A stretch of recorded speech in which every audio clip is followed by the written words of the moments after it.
सन 1992 में हुई एक छोटी सी वस्तु की खोज ने एक बड़ा रहस्य खोल दिया कि हमारा सौरमंडल हमारी कल्पना से भी कहीं अधिक विशाल है।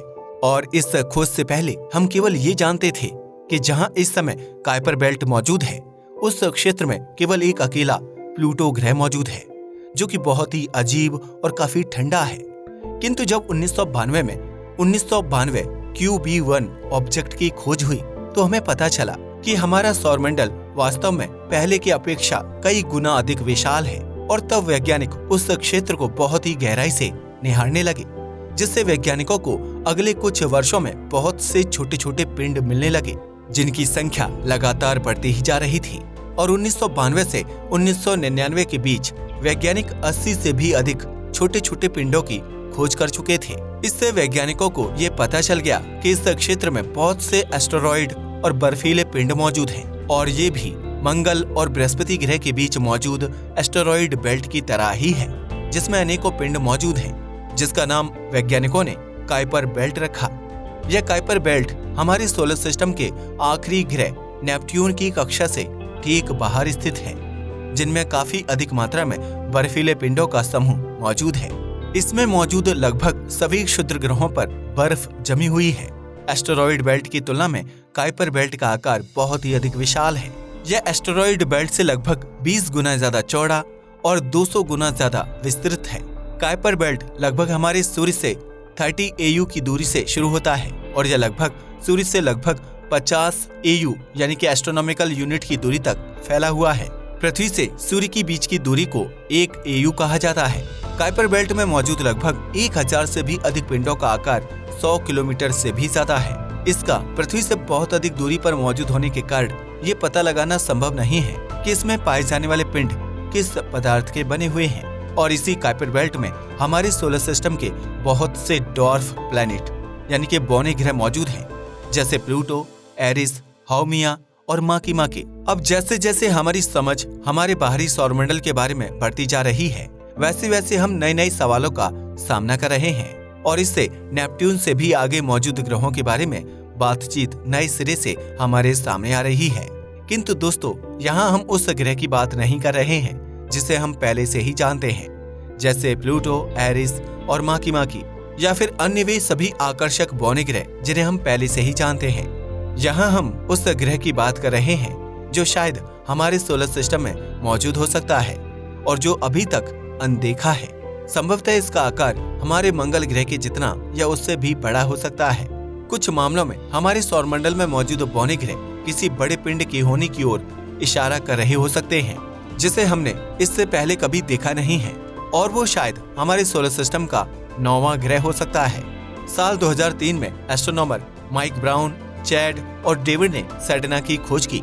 सैटर्ना का ऑर्बिट ऐसा है कि यह नेपट्यून ग्रह की तुलना में भी लगभग 31 गुना अधिक दूर यानी कि 937 AU तक पहुंचता है, और जब यह सूर्य के सबसे नजदीक पहुंचता है उस समय इसकी दूरी सूर्य से लगभग 76 AU के बराबर होती है। इसे अपने ऑर्बिट में रहते हुए सूर्य का एक चक्कर लगाने में लगभग 11,400 सालों का समय लगता है। तो इससे आप अंदाजा लगा सकते हैं कि इसका ऑर्बिट कितना अंडाकार है। वर्तमान में यह सूर्य के करीब आ रहा है। साल 2073-74 में यह सूर्य के सबसे करीब पहुंच जाएगा। हालांकि इस दौरान भी सूर्य से इसकी दूरी करीब 76 AU होगी। स्पेक्ट्रोस्कोपी से पता चला है कि सैटर्ना की सतह की संरचना काफी हद तक पानी, मीथेन और नाइट्रोजन के बर्फ का मिश्रण है, जो कुछ अन्य ट्रांस नेपट्यूनियन ऑब्जेक्ट्स के समान है। हमारे वैज्ञानिकों को सैटर्ना का ही ऑर्बिट अजीब लग रहा था, लेकिन 5 नवंबर 2012 को वैज्ञानिकों ने 2012 VP113 की खोज की, और इससे चीजें और जटिल होना शुरू हो गईं। 2014 में वैज्ञानिकों को पता चला कि यह पिंड सैटर्ना से भी आगे निकल गया है। मतलब वैज्ञानिकों को इस पिंड के ऑर्बिट ने पूरी तरह से हैरान करके रख दिया। वैज्ञानिकों का मानना है कि इन पिंडों के अजीब ऑर्बिट का कारण हमारे सौरमंडल का 9वां ग्रह हो सकता है, जिसे हम अभी तक खोज नहीं पाए हैं।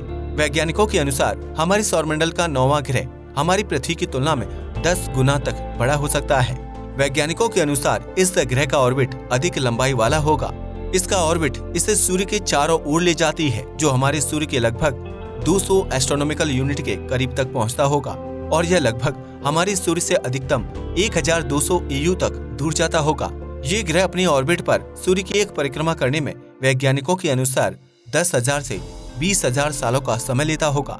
किंतु वैज्ञानिकों के अनुसार यदि ये ग्रह इतनी अधिक दूरी पर मौजूद होगा तो भी सूर्य का कुछ प्रकाश इस ग्रह तक जरूर पहुंचना चाहिए और इससे ये पृथ्वी पर मौजूद दूरबीनों से दिखाई भी देना चाहिए। हमारे सोलर सिस्टम में जैसे जैसे आप सूर्य से दूर जाते जाएंगे वैसे वैसे ग्रहों के अपने ऑर्बिट पर दौड़ने की रफ्तार कम होती जाती है और जब कोई ग्रह सूर्य के करीब जा रहा होता है तो उसकी रफ्तार बढ़ती चली जाती है।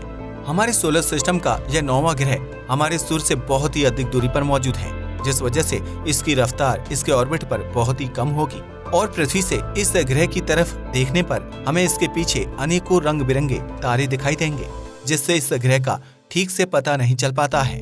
वैज्ञानिकों का मानना है कि सौरमंडल का 9वां ग्रह भी हमारे सौरमंडल के अन्य ज्ञात ग्रहों के साथ ही बना होगा और फिर ये बाहरी सौरमंडल की ओर चला गया, क्योंकि बृहस्पति और शनि ग्रह ने धीरे धीरे इस ग्रह की ऑर्बिट को अस्थिर कर दिया होगा और जैसे ही ये 9वां ग्रह बाहर निकला होगा इसने अपनी गुरुत्वाकर्षण बल से काइपर बेल्ट के बर्फीले पिंडों के एक बड़े हिस्से को प्रभावित किया होगा और इसे बाहर की तरफ निकाल दिया होगा, जिससे इसका ऑर्बिट बहुत ही बड़ा हो गया।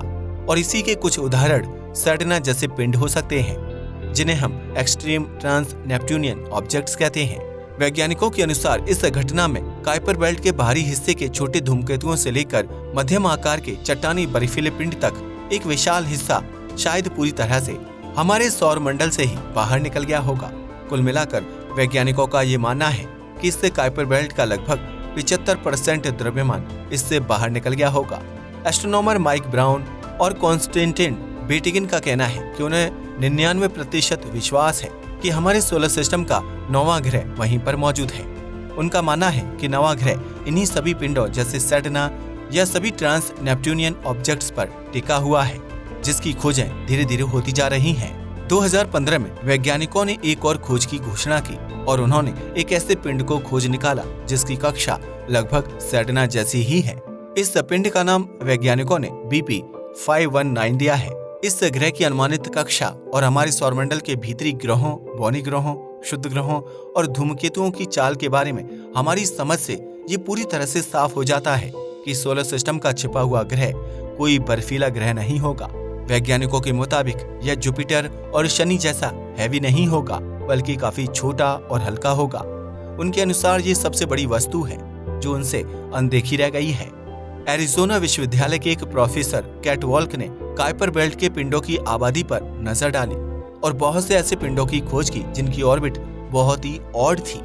उन्होंने जब काइपर बेल्ट का ऑब्जर्वेशन किया तो पाया कि इसका आंतरिक भाग बिल्कुल ठीक है और सोलर सिस्टम के बाकी ऑब्जेक्ट जैसा ही है, लेकिन वे जैसे जैसे और आगे बढ़ते गए वैसे वैसे उन्हें काइपर बेल्ट के पिंडों में विचलन यानी कि डाइवर्जेंस देखने को मिलने लगा, जो काइपर बेल्ट में और आगे जाने पर बढ़ता ही जा रहा था।